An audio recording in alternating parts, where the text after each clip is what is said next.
തമാശ രൂപത്തിൽ പറയാ, ഇതിന് ചോറ് കൊടുക്കണ്ട, ചായ കൊടുക്കണ്ട, വൈകുന്നേരം കൂലി കൊടുക്കണ്ട. ഇത് വാങ്ങാനുള്ളൊരു പൈസ ഇനി അല്ലെങ്കിൽ ഇതിനെ കൊണ്ട് വർക്ക് ചെയ്യിക്കുന്ന ടീം വേറെ വരും. അവരെന്ത് ചെയ്യും? അവര് കൊണ്ടുവന്ന് വാടകയ്ക്ക് ഇതിനെ തന്നു പോവും. നിങ്ങൾക്ക് എന്ത് ജോലി വേണേലും ചെയ്യിക്കാം. ആ ജോലിയൊക്കെ അത് ചെയ്തോളും. അപ്പോ ആ റീല് കണ്ട സമയത്ത് ഞാൻ ചിരിച്ചിട്ടുണ്ട്. പക്ഷെ ആ ചിരിയുടെ ഉള്ളിലും എന്നെ സംബന്ധിച്ചിടത്തോളം ഒരു ആശങ്കയുണ്ടായിട്ടുണ്ട്. കാരണം ഇനിയുള്ള കാലഘട്ടങ്ങളിൽ ഇന്ന് പല മേഖലകളിലും ജോലി ചെയ്യുന്ന ആളുകൾ അതിന്റെയൊക്കെ ജോലി സാധ്യത നഷ്ടപ്പെടുന്ന സമയത്ത് എന്ത് എന്ന് പകച്ചു നിൽക്കുന്ന സമയത്ത് നമുക്കൊക്കെ കാണിച്ചു കൊടുക്കാൻ പറ്റുന്ന ഒരു മികച്ച ഓപ്പർച്യൂണിറ്റിയാണ് മനുഷ്യനുള്ളിടത്തോളം കാലം കച്ചവടം എന്ന് പറയുന്ന സംഗതിക്ക് യാതൊരു തടസ്സവും വരില്ല. കാരണം ഉൽപ്പന്നങ്ങൾ വാങ്ങാതെ, ഉൽപ്പന്നങ്ങൾ ഉപയോഗിക്കാതെ, ഉൽപ്പന്നങ്ങൾ മാർക്കറ്റിൽ എത്തിക്കാതെ ഒരാൾക്കും ജീവിച്ചു പോകാൻ കഴിയില്ല. ഏത് റോബോട്ട് വന്ന് കൃഷി ചെയ്താലും ആ കൃഷിയുടെ ഉൽപ്പന്നങ്ങൾ മാർക്കറ്റിൽ എത്തിയേ പറ്റൂ. അതിന് ബിസിനസ് രീതി ആവശ്യമാണ്. ബിസിനസ് ഇല്ലാത്ത ലോകം മനുഷ്യനുള്ളിടത്തോളം കാലം നമ്മൾ ഇല്ല എന്ന് പ്രതീക്ഷിക്കേണ്ട. ബിസിനസ് ഉണ്ടായേ പറ്റൂ. അപ്പൊ നമ്മൾ ഏർപ്പെട്ടിരിക്കുന്ന മേഖല ബിസിനസ് ലോകമാണ്. ബിസിനസ് ആണ് ലോകത്ത് ഒരുപാട് ആളുകളെ സക്സസ് ആക്കിയ മേഖല എന്നുള്ള തിരിച്ചറിവ് അത് ആർക്കൊക്കെ ഉണ്ടോ അവർക്കൊക്കെ രക്ഷപ്പെടാൻ പറ്റും. ആ രക്ഷപ്പെടാൻ പറ്റുന്ന ഈ മേഖല തിരഞ്ഞെടുക്കുന്ന സമയത്ത് ലക്ഷങ്ങളോ കോടികളോ കയ്യിലില്ലാതെ പോലും ഏതൊരാൾക്കും സ്വന്തം സ്ഥാപനം നടത്താൻ പ്രാപ്തിയില്ലാതെ കഴിവില്ലാതെ നിൽക്കുന്ന ആളുകൾക്ക് പോലും, പ്രത്യേകിച്ച് ബിസിനസ് പാരമ്പര്യമോ ബിസിനസ് ചരിത്രമോ ഇല്ലാത്ത ആളുകൾക്ക് പോലും ബിസിനസ് പഠിപ്പിച്ചു തരാൻ, ബിസിനസ് കൂടെ നിന്ന് ചെയ്തു തരാൻ ഒരു പറ്റം ലീഡേഴ്സിന്റെ സഹായത്തോടു കൂടെ ചെയ്യാൻ പറ്റുന്ന ഒരു മികച്ച ഓപ്പർച്യൂണിറ്റി എന്നുള്ള നിലക്ക് ഡയറക്ട് സെല്ലിംഗ് ഇൻഡസ്ട്രിയുടെ സാധ്യത ഇനിയും വർദ്ധിക്കാൻ പോകുന്നേ ഉള്ളൂ. ആ വർദ്ധിക്കാൻ പോകുന്ന സാഹചര്യത്തിൽ ഈ ബിസിനസ്സിനെ മനസ്സിലാക്കാനും മനസ്സിലാക്കി കൊടുക്കാനും ആർക്കൊക്കെ കഴിയുന്നോ അവർക്കൊക്കെ ജീവിതത്തിൽ സക്സസ് ആകാൻ പറ്റുന്ന ഒരു മികച്ച ഓപ്പർച്യൂണിറ്റിയാണ്. എസ്പെഷ്യലി ഡയറക്ട് സെല്ലിംഗ് ഇൻഡസ്ട്രിയിൽ ഇന്ന് ഒന്നാം സ്ഥാനത്ത് നിൽക്കുന്ന, നമ്പർ വൺ പൊസിഷനിൽ നിൽക്കുന്ന MI life style marketing global private ലിമിറ്റഡിൽ കൂടെ നമുക്ക് സാധിക്കാൻ പോകുന്നത്. ഇവിടെ ഇന്ന് കാണുന്നതല്ല MI life style marketing global private limited.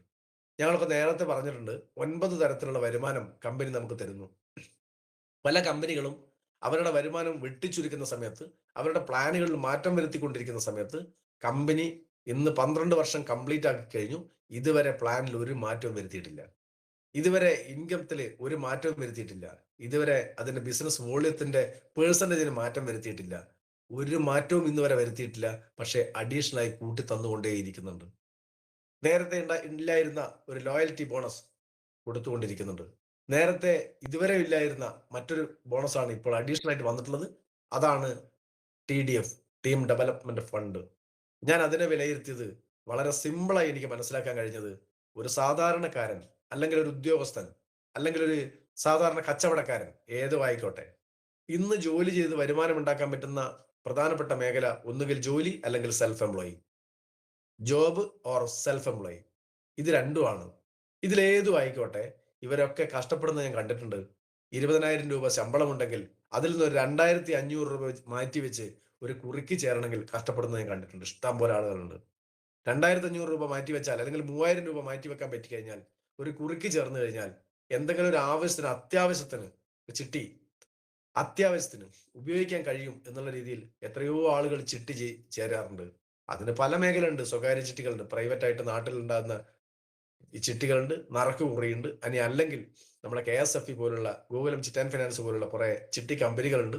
ഇങ്ങനെ ഏതെങ്കിലും ചിട്ടി സ്ഥാപനങ്ങളിൽ അവരുടെ കുറിക്ക് വേണ്ടി പണം നീക്കി വെക്കാൻ കഷ്ടപ്പെടുന്നത് കണ്ടിട്ടുണ്ട്. ഇവിടെ ഞാൻ ആ ടീം ഡെവലപ്മെന്റ് ഫണ്ട് എന്ന് പറയുന്ന സോണൽ ടീം കോർഡിനേറ്റർ എബോ ലീഡേഴ്സിന് കിട്ടുന്ന ഒരു ഓഫറാണ്. കമ്പനി അഡീഷണൽ ആയി തന്നിട്ടുള്ള ഒരു ഓഫറാണ്. ആ ഓഫർ ഞാൻ കണ്ടതിൽ വെച്ച് ഏറ്റവും മികച്ച ഓഫറാണ്.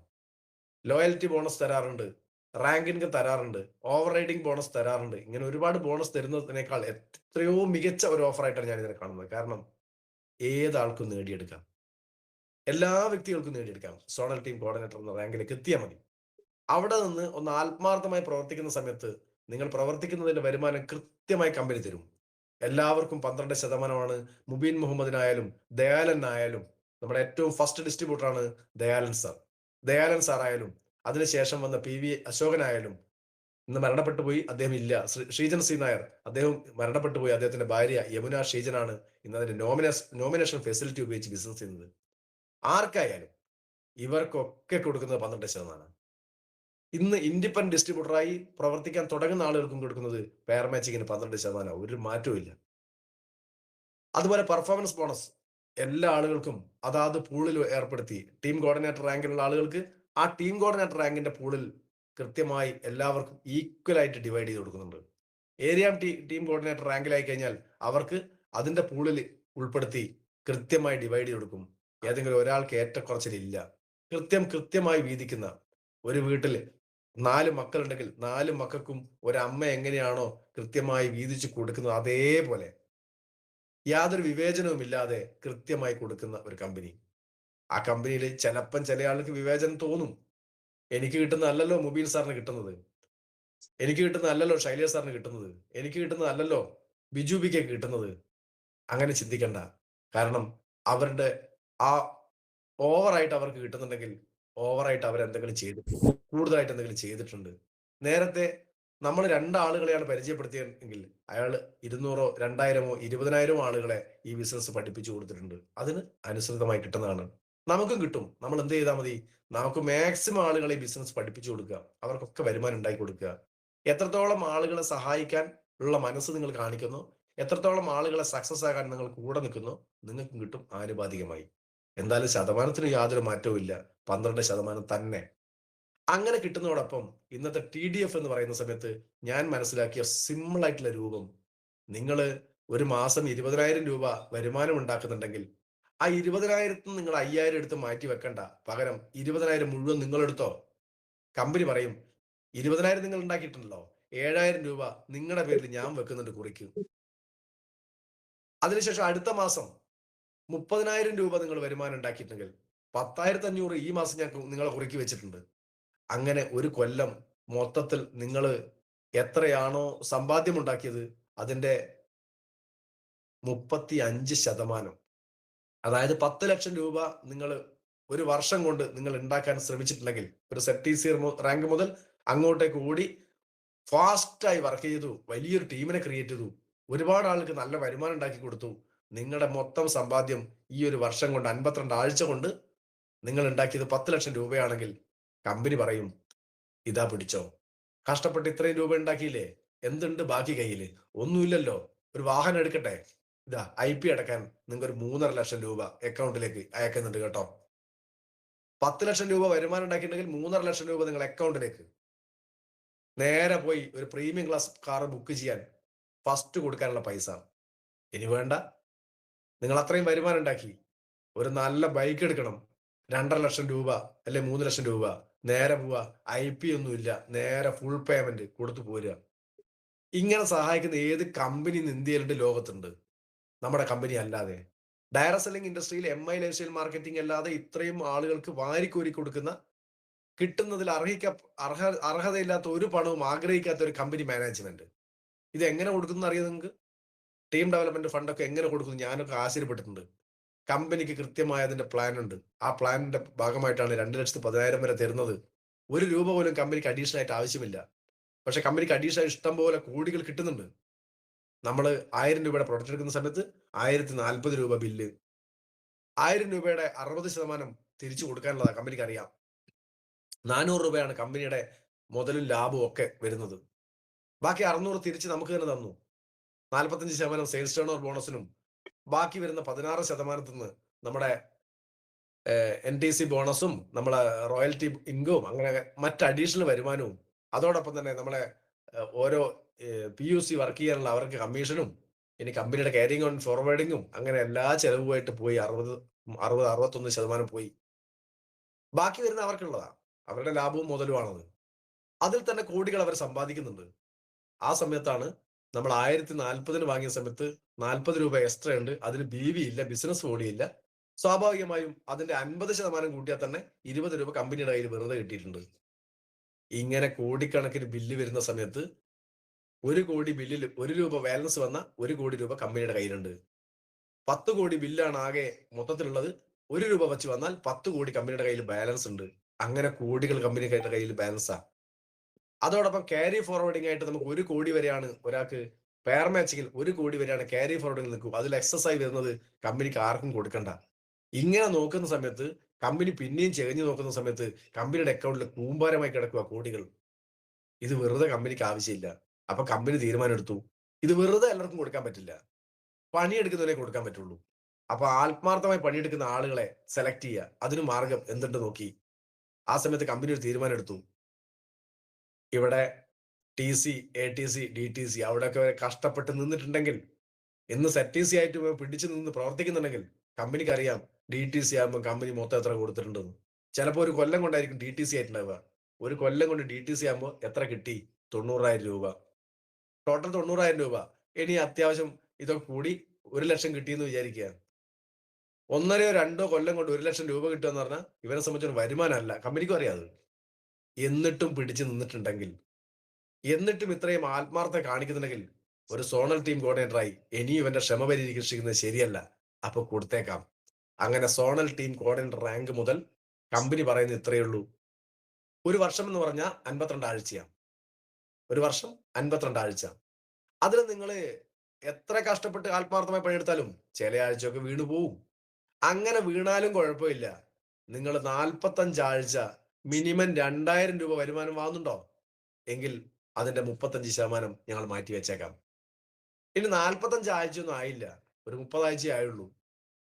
കുറെയൊക്കെ വീണുപോയി. നല്ല വീഴ്ച പറ്റി. എന്നാലും കുഴപ്പമില്ല. 35 തരില്ല. 25% തരാം. ഇങ്ങനെ പറഞ്ഞ് കമ്പനി തരുന്നുണ്ട് നമുക്ക്. ആത്മാർത്ഥമായി പണിയെടുത്തു കഴിഞ്ഞാൽ ഇത് എല്ലാവർക്കും കിട്ടും. നന്നായി ആത്മാർത്ഥമായി കഷ്ടപ്പെട്ട് പണിയെടുക്കുക. ഇപ്പം കിട്ടുന്ന വരുമാനത്തെ പറ്റി നോക്കണ്ട. ഇപ്പം നിങ്ങൾ വരുമാനത്തിന് വേണ്ടി പണിയെടുക്കരുത്, ഫോക്കസ് ചെയ്യരുത്. എനിക്കുള്ള റിക്വസ്റ്റ് ആണത്. ഇപ്പം നിങ്ങൾ ആരൊക്കെ വരുമാനത്തിന് വേണ്ടി ഫോക്കസ് ചെയ്ത് പണിയെടുക്കുന്നോ അവരൊക്കെ ഔട്ടാവും. ഒരു സംശയം വേണ്ട. പകരം ഇപ്പോ ഇന്ന് ഞാൻ പണിയെടുക്കുന്നത് ഒരു ചെടി നട്ട് വളർത്തുന്നതാണ് എന്നുള്ള ബോധത്തോടു കൂടെ, ഒരു തൈ നട്ട് വളർത്തുന്ന സമയത്ത് ഈ തൈയിൽ നിന്ന് കാഫലം പറിക്കണമെങ്കിൽ ഞാൻ 3 4 5 കൊല്ലം ഇതിനെ ആത്മാർത്ഥമായി പരിചരിക്കേണ്ടതുണ്ട് എന്ന് ഉള്ള ബോധ്യത്തോടെ, ഒരു കർഷകന്റെ മനസ്സോടെയാണ് നിങ്ങൾ ഇതിനെ കാണുന്നതെങ്കിൽ ഉറപ്പിച്ചോ, ആ മരം, ആ ചെടി നിങ്ങൾക്ക് അതിന്റെ ഫലം നൽകാതെ പോകില്ല. ഒരു 5 വർഷമെങ്കിലും നിങ്ങൾ കഷ്ടപ്പെട്ട് അതിന്റെ മേൽ ചുവട്ടിലോട്ട് പണിയെടുക്കുക. ഇപ്പൊ 5 എന്ന് പറയണ്ട. ഇപ്പൊ ശാസ്ത്രമൊക്കെ വികസിച്ചു കഴിഞ്ഞു. പണ്ട് ഒരു മാവിന്റെ തൈ നട്ട് കഴിഞ്ഞാൽ 8 കൊല്ലം 10 കൊല്ലം കഴിഞ്ഞിട്ടാണ് കായ് ഉണ്ടാകുന്നതെങ്കിൽ, അല്ലെങ്കിൽ ഒരു തെങ്ങ് നട്ട് കഴിഞ്ഞാൽ 8 കൊല്ലമൊക്കെ കഴിഞ്ഞിട്ടാണ് കായ്ഫലം ഉണ്ടാകുന്നതെങ്കിൽ, 5 കൊല്ലം കൊണ്ടാണ് കായ്ഫലം ഉണ്ടാകുന്നതെങ്കിൽ ഇപ്പൊ 3,000 തൈ ഉണ്ടെന്ന്. 3 കൊല്ലം കഷ്ടപ്പെട്ടാൽ കിട്ടും. ഇപ്പൊ 3,000 ഉണ്ട്. ഇനി ഗ്രാഫ്റ്റ് ചെയ്ത് പിടിപ്പിച്ചുകൊണ്ട്, ആ ഗ്രാഫ്റ്റ് ചെയ്ത് പോണ്ട. ഗ്രാഫ്റ്റ് ചെയ്ത് വളർത്താൻ കുറച്ച് പണിയാ. ചീക്ക് പിടിക്കും പെട്ടെന്ന്. പൊതുവെ നാടൻ റബ്ബറിന് അസുഖങ്ങൾ കുറവാ. അത് പ്രതികൂല സാഹചര്യങ്ങളെ തരണം ചെയ്ത് വളരുന്ന സാധനാ. അത്യാവശ്യം നന്നായി വണ്ണം വെക്കും. നല്ല പാലും കിട്ടും. പക്ഷെ RRI 105 നട്ടാ പെട്ടെന്ന് കിട്ടും. പക്ഷെ അതിന് ചീക്ക് പിടിക്കാനും അതിന് കേട് വരാനും ഒക്കെ സാധ്യതയും കൂടുതലാ. അതൊരു പരിധി കഴിഞ്ഞ് വളരാനും പോകുന്നില്ല. നിങ്ങൾ കണ്ടിട്ടുണ്ടാവും. നാട്ടിലുള്ള റബ്ബർ കർഷകർ കണ്ടിട്ടുണ്ടാവും. RRI 105 എന്ന് പറഞ്ഞിട്ട് ബഡ് ചെയ്തൊരു റബ്ബറുണ്ട്. നല്ല പാല് കിട്ടും. പക്ഷെ ചുരുങ്ങിയ കാലേ കിട്ടുള്ളൂ. 25 കൊല്ലം കൊണ്ട് വെട്ടിയേ പറ്റൂ അത്. 25 കൊല്ലവും കിട്ടില്ല. അപ്പോഴത്തെ പട്ട മരക്കും. എന്നാൽ നാടൻ റബ്ബറിന് പട്ട മരപ്പില്ല. അതിന് തടിക്ക് കണക്കുമില്ല. എത്രയും വേണോ തടി വെക്കും. എത്ര കാലം വേണേ വെട്ടാം. 10 30 35 കൊല്ലം വെട്ടിയാലും അതിനകത്ത് പാല് കിട്ടും. അപ്പോ നാടനായിട്ട് വളരുക എന്ന് പറയുന്നത് എനിക്ക് താല്പര്യം. പൊതുവെ നമ്മളൊക്കെ സ്വന്തം കഴിവ് കൊണ്ട് വളരുക. പ്രതികൂല സാഹചര്യങ്ങളെ തരണം ചെയ്ത് വളരുക. അതിനെ ഏത് അർത്ഥത്തിൽ കണ്ടാലും ശരി, നിങ്ങൾ എന്ത് സഹിച്ചാലും ശരി, ആ പ്രതികൂല സാഹചര്യങ്ങളെ തരണം ചെയ്ത് ആത്മാർത്ഥമായി കഷ്ടപ്പെട്ട് ഫീൽഡിൽ നിന്നുള്ള കളിയാക്കലുകൾ ഏറ്റുവാങ്ങിക്കൊണ്ട്, സുഹൃത്തുക്കൾ ബെൻസ് പോകുന്നു എന്ന് പറഞ്ഞ് തമാശയാക്കുന്ന സമയത്ത് ഒരു ചിരി ചിരിച്ചുകൊണ്ട് അതൊക്കെ വാങ്ങുമെടാ എന്ന് സ്വന്തം മനസ്സ് പറഞ്ഞുകൊണ്ട് അതിനുവേണ്ടി ആത്മാർത്ഥമായി കഷ്ടപ്പെടുക. ബെൻസൊക്കെ നമ്മളും വാങ്ങും. ഇപ്പൊ എന്നോടും ചോദിക്കാറുണ്ട്, സാറേ സാറെന്താ ബെൻസ് വാങ്ങാത്തത്? ഞാൻ ബെൻസ് അല്ല വാങ്ങിയത്. ഇപ്പൊ എന്നോട് ചോദിച്ചിട്ടുണ്ട്, സാറേ കാർ മാറ്റാനായി, ആൾട്ടോ അല്ലേ മാറ്റാനായി.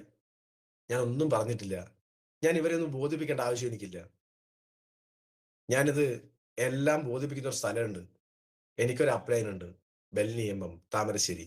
ഞാൻ അദ്ദേഹത്തോട് പറഞ്ഞു, സാറേ കാർ ഒന്ന് മാറ്റണം, അനങ്ങാണ്ട് കരിയട്ടാന്ന് പറഞ്ഞു. ഞാൻ വെച്ച് എന്നെ എന്തോ റിജക്ട് ചെയ്യുന്നതാണ്. അപ്പൊ എന്നോട് പറഞ്ഞു, കരിയേട്ടൻ ഇപ്പം താമസിക്കുന്നത് കൂത്താളിയല്ലേ? പെരുവണ്ണവഴിയുടെ വീട്ടിലേക്ക് നിങ്ങൾ താമസിക്കില്ലല്ലോ? പെരുവണ്ണവഴിയാണ് എന്റെ സ്വന്തം വീടും സ്ഥലമൊക്കെ ഉള്ളത്. അവിടെ 82 സെന്റ് സ്ഥലവും നല്ലൊരു വീടും ഉണ്ട്. പക്ഷെ കുറച്ച് കയറ്റത്താ. വാഹനം അങ്ങോട്ട് പോവില്ല.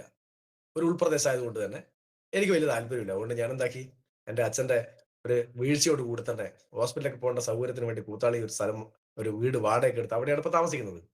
ഒരു വാടകയ്ക്ക് അങ്ങനെ താമസിക്കാൻ പറ്റില്ല. സ്വന്തമായിട്ട് ഒരു വീട് വെക്കണ്ടേ? എന്റെ വീടിന്റെ പണി ഏകദേശം കഴിയാറായി. ഇനി അടുത്തത് അരിയേട്ടന്റെ വീടിന്റെ പണി നോക്കണം. അതിനാദ്യം നിങ്ങൾ അവിടെ ഏതായാലും വീട് വേണ്ടല്ലോ. നമുക്ക് അവിടെ കൊടുത്ത് വേറെ സ്ഥലം വാങ്ങിയാലോ? ഞാൻ പറഞ്ഞു അവിടെയൊന്നും കൊടുക്കല് നടക്കില്ല. അവിടെയൊന്നും ആളുകൾക്ക് സ്ഥലം വേണ്ട. എന്നാ വേറൊരു സ്ഥലം വേണം അരിയേട്ടാ. അങ്ങനെ ഒരു സ്ഥലം കാണിച്ചു തന്നു. അങ്ങനെ കോഴിക്കോട് കക്കോടി നരിക്കുനി റൂട്ടില് ഒരു 11.5 സെന്റ് സ്ഥലം ഞാനിപ്പോ വാങ്ങി. ഏകദേശം 30 ലക്ഷം രൂപ അതിന് കൊടുത്തു. ആ 30 ലക്ഷം വേണമെങ്കിൽ കാറിന് മാറ്റാം. പക്ഷെ കാറില് കൊടുത്തു കഴിഞ്ഞാൽ അതിന്റെ മൂല്യം കുറയത്തേ ഉള്ളൂ. കൂടാൻ പോകുന്നില്ല. ഇത് എന്നെ സംബന്ധിച്ചോളം മൂല്യം കൂടും. നിലവിൽ വാങ്ങിയതിനേക്കാൾ കൂടുതൽ എന്തായാലും കിട്ടും. കാറിന് ഒരിക്കലും അത് കിട്ടില്ല. പിന്നെ എന്നോട് പറഞ്ഞത് ഇപ്പൊ ഓടിച്ചു പോകാനും സൗകര്യത്തിനൊക്കെ ഒരു കാറുണ്ടല്ലോ അത് മതി. പക്ഷെ എന്നാലും ഒന്ന് വാങ്ങണം. ഇതിന്റെ ചെറിയൊരു ബാധ്യത തീർത്തു കഴിഞ്ഞാൽ അത് വാങ്ങും. അപ്പോ ഓരോരുത്തർക്കും ഓരോ രീതിയാ. ഞാൻ വാങ്ങിയത് സ്ഥലാ. എന്തായാലും ഇതിൽ കൂടെ ഉണ്ടാക്കിയ നേട്ടങ്ങൾ ഉണ്ടോന്ന് വെച്ചാൽ കാണിക്കാൻ പറ്റില്ല. സ്ഥലം എടുത്തുകൊണ്ട് നടക്കാൻ പറ്റില്ലല്ലോ. കാറാകുമ്പോ എവിടേം കൊണ്ടുപോവാ. എല്ലാരും കാണും. എന്റെ നേട്ടം കാണാനുണ്ടാവില്ല. അടുത്തതിനി അതിന്റെ വീട്ടിന്റെ പണി നോക്കലാ. അതും ഞാൻ വീട്ടിൽ കൂടുന്ന സമയത്ത് അവിടെ വരുന്ന സമയത്ത് മാത്രമേ ആളുകൾക്ക് മനസ്സിലാവുള്ളൂ. ഇങ്ങനെയൊക്കെ ഉണ്ടാക്കിയിട്ടുണ്ടല്ലേ. എന്നാ നേട്ടമുണ്ട്. പൊതുവെ പബ്ലിക്കായിട്ട് കാണിക്കാൻ പറ്റില്ല. കാണിക്കണമെന്നില്ല. എനിക്ക് നിങ്ങളോടും പറയാനുള്ളത് നിങ്ങൾ എന്തെങ്കിലും നേട്ടങ്ങൾ ഉണ്ടാക്കണം. പക്ഷേ തുടക്കത്തിൽ നമുക്കുള്ള സൗകര്യങ്ങൾ ഒരുക്കലാണ് ഏറ്റവും പ്രധാനം. അടിസ്ഥാനപരമായി ഒരു വാഹനം ആവശ്യമാണ്. നിലവില് ബൈക്കില്ലാത്ത ആളുകൾ ഒരു ബൈക്ക് വാങ്ങാൻ അതിന് TDF അടിച്ചാൽ മതി. ഒരു ZTC റാങ്കിൽ നിൽക്കുന്ന ആള് ആത്മാർത്ഥമായി പണിയെടുത്താൽ STCയും അതുക്ക് മേലെയാവും. സ്വാഭാവികമായും STC ആകുന്നതോടുകൂടി തന്നെ എല്ലാവർക്കും ഒരു കാറ് വാങ്ങാനുള്ള TDF നമുക്ക് ഇതിനകത്ത് കിട്ടും.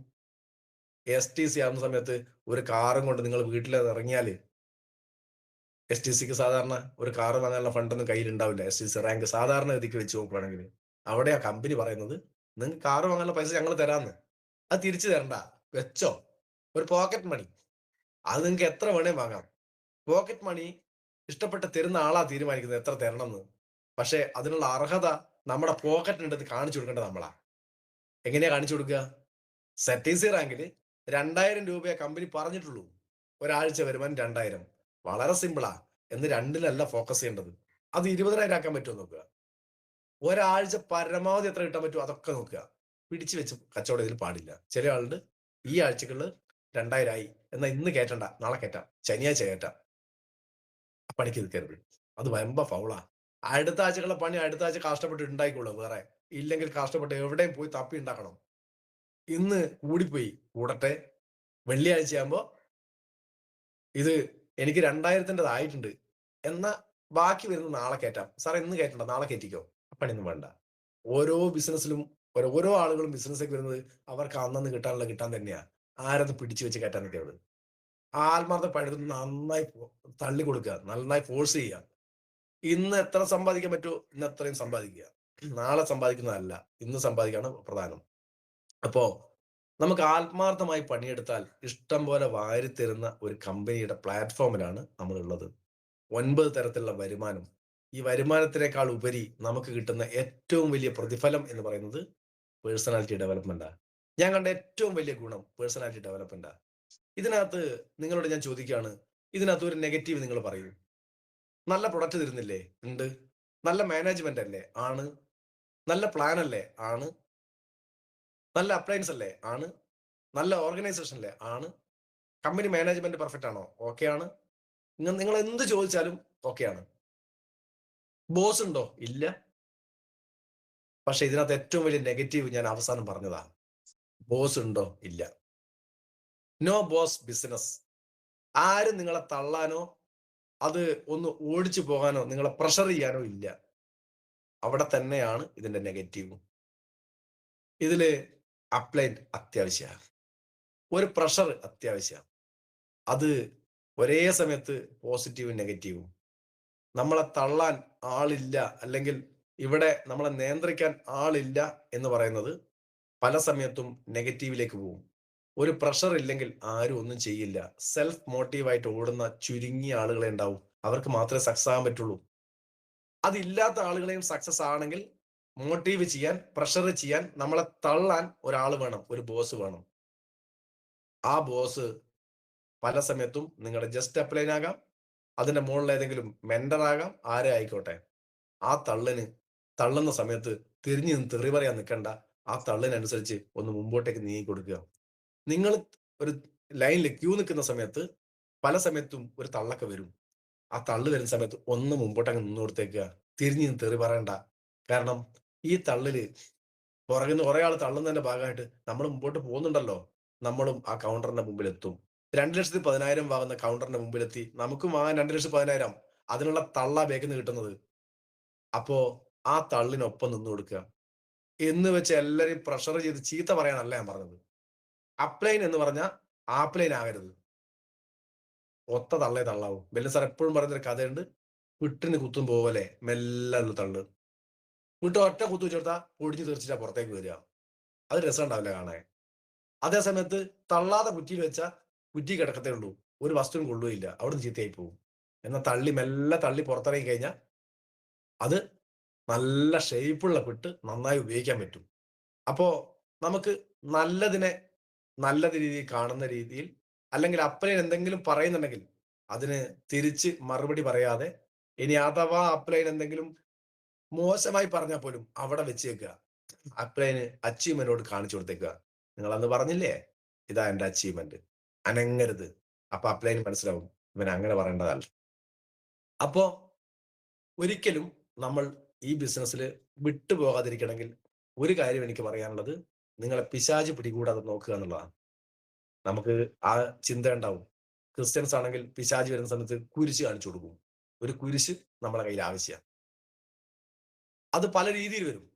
ചിലപ്പോ ഭാര്യ പറയും, നിങ്ങൾ കുറെ കാലായില്ല മനുഷ്യ പോന്ന്, വേറെ പണിയൊന്നുമില്ല, എന്ത് കിട്ടി, 2 കൊല്ലായിട്ട് പോയിട്ട് എന്താ നിങ്ങൾ ഉണ്ടാക്കിയത്?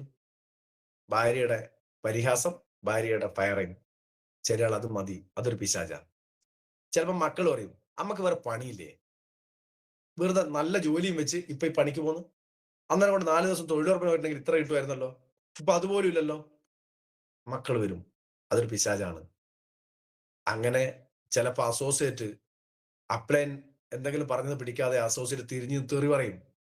ആ പറയുന്ന സമയത്ത് തുടക്കത്തിലുള്ള അപ്ലയൻസ് ഒക്കെ ഒരു റൂബി കോർഡിനേറ്റർ റാങ്കിൽ നിൽക്കുന്ന അല്ലെങ്കിൽ സ്റ്റാറിൽ നിൽക്കുന്ന ഒരു അപ്ലൈനോട് 4 അസോസിയേറ്റ് കൂടി തിരിഞ്ഞ് 4 തെറി പറഞ്ഞാൽ ചിലപ്പോൾ അയാളോട് കത്തിപ്പോവും. അസോസിയേറ്റ് രൂപത്തിലും വരും. നമ്മളെ സ്വന്തം അസോസിയേറ്റിന്റെ രൂപത്തിൽ വരും. ഇനി സ്വന്തം അപ്ലൈന്റെ രൂപത്തിൽ വരും. അപ്ലൈൻ നിങ്ങളെ ഡയറക്റ്റ് ചെയ്യാൻ വേണ്ടി ചിലപ്പോൾ ഒന്ന് റാഷായിട്ട് സംസാരിച്ചിട്ടുണ്ടാവും. റാഷായിട്ട് സംസാരിക്കരുത്. അപ്ലൈനോട് പറയാനുള്ള റിക്വസ്റ്റ് ആണ്. ആരോടും റാഷായിട്ട് സംസാരിക്കരുത്, ഹാർഷായിട്ട് സംസാരിക്കരുത്, മുഖം കറുപ്പിച്ച് സംസാരിക്കരുത്. സ്നേഹത്തിൽ ചാലിച്ച് മാത്രം, ചിരിച്ചുകൊണ്ട് മാത്രം, ചേർത്ത് പിടിച്ചുകൊണ്ട് മാത്രം സംസാരിക്കുക. എങ്കിലും ചില സമയത്ത് ചില മനുഷ്യന്മാരാണല്ലോ, ചില സമയത്ത് അറിയാതെ ഒന്ന് ചൂടായി പോയിട്ടുണ്ടാവും. ഇയാളാരെ എന്നോട് ഇങ്ങനെ ഇങ്ങനെ പറയാൻ, ഇയാളെ കൂടെ ഞാൻ ഇല്ല, എനിക്ക് വേണ്ട ബിസിനസ്. ശുദ്ധ മണ്ടത്തര. അതും ചെയ്യരുത്. അപ്ലൈനും ചിലപ്പം പിശാചായിട്ട് വരും. പിശാച് പല രൂപത്തിൽ വരും. ഏത് രൂപത്തിൽ പിശാച് വന്നാലും നമ്മളെ കയ്യിൽ ഒരു കുരിശ് ഇങ്ങനെ ചേർത്ത് പിടിച്ചേക്കുക. ഇങ്ങോട്ട് അടുക്കണ്ട. ഇതെന്റെ ബിസിനസ്സാ. നിങ്ങളല്ല എന്നെ നിയന്ത്രിക്കുന്നത്. എനിക്കിത് നേടിയേ പറ്റൂ. ഈ ഒരു വിശ്വാസം, ഈ ഒരു ആത്മസമർപ്പണം നമുക്കുണ്ടെങ്കിൽ നമുക്ക് എല്ലാവർക്കും വിജയിക്കാം.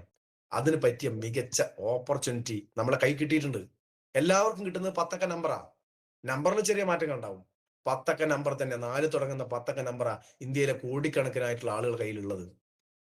അതില് ഏത് നമ്പറാണ് 1ാം സ്ഥാനത്തേക്ക് പോകേണ്ടുന്നത് നമ്മളാ തീരുമാനിക്കുന്നത്, കമ്പനിയല്ല.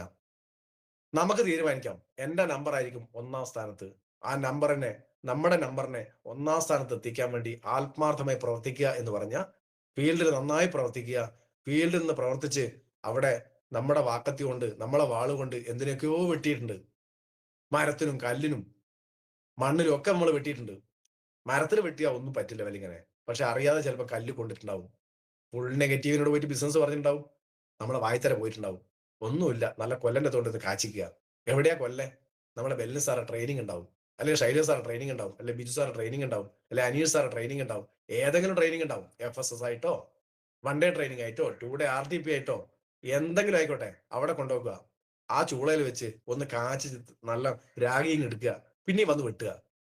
അങ്ങനെ എപ്പോഴൊക്കെ വായ്ത്തര പോകുന്നോ നേരെ കൊണ്ടേ കാച്ചിച്ച് കൊണ്ടുവന്നുള്ളതാണ്. ഇനി ചെറിയ ചെറിയ ചൂളയിൽ വെക്കൽ, അല്ലെങ്കിൽ ചെറിയ ചെറിയ അരം കൊടുക്കൽ, നമ്മളെ ഇതുണ്ടല്ലോ, വീട്ടിൽ കൊണ്ടുവന്നിട്ട് കത്തിയൊക്കെ രാഗി തരുന്ന ആളുകളുണ്ടല്ലോ, അതുപോലെ സ്ഥിരമായിട്ട് രാകുന്ന സ്ഥലമുണ്ട്. എല്ലാ ചൊവ്വാഴ്ചയും കോഴിക്കോട് നളന്ത GTS, എല്ലാ ചൊവ്വാഴ്ചയും അവിടെ കൊണ്ടുപോയി ഒന്ന് രാഗിയും എടുക്കുക. എന്ന ഇതിന്റെ മൂർച്ച എത്ര പോന്നോ അത്രയും നല്ല മൂർച്ചയാക്കി നമുക്ക് കൊണ്ടുവരാം. ഞാൻ അങ്ങനെ എന്റെ 6 മാസം പിടിച്ചു തന്നത്.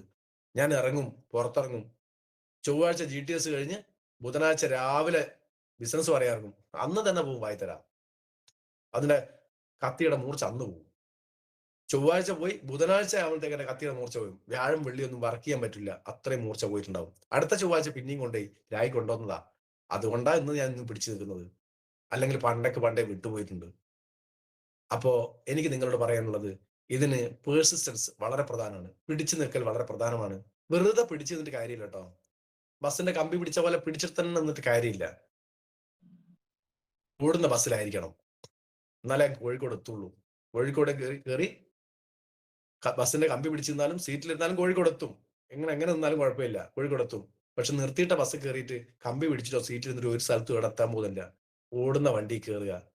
അതായത് നല്ല പവർഫുൾ ആയിട്ടുള്ള ടീമിനോടൊപ്പം ആത്മാർത്ഥമായി ഫീൽഡിൽ ഉണ്ടാകുക. ഇതാണ് എനിക്ക് പറയാനുള്ളത്.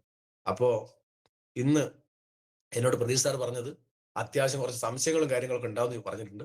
അങ്ങനെ എന്തെങ്കിലും സംശയങ്ങൾ ചോദിക്കാനുള്ള ഒരു സാഹചര്യം